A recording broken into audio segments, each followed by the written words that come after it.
I'm News 3's Kurt Williams on top of breaking news in the sentencing of Cory Bigsby, the father who was convicted back in March of murdering his son, Codi. We now have a sentence, and he got the maximum. 45 years. 40 for the second-degree murder, 5 years for the concealing of a body. And this just happened just moments ago.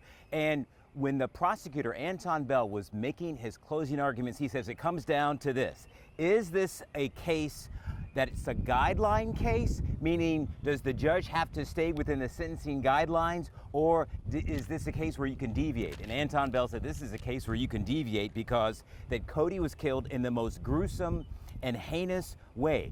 He said the last image that Codi had was of his father beating him to death, the person who was supposed to protect him. He said that because of the manipulation, because of the vindictiveness, because of the gruesomeness on this case, the judge should deviate outside the guidelines. And here's a quote from Anton Bell. "If the Commonwealth could ask for life, we would." But this was a second-degree murder conviction. Now, the defense, I just have to say that it was a lot of rambling as far as the closing arguments for the defense. And the gist of what they were saying was that there is no body. Where is Codi? Even suggesting that Codi might still be alive.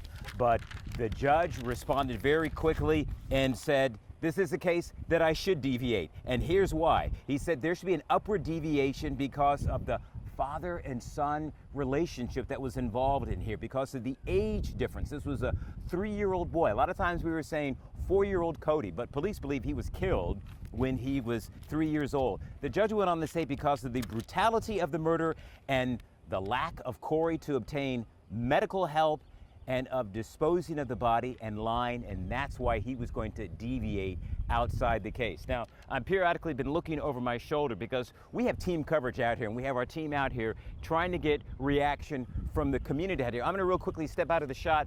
You can get a better idea.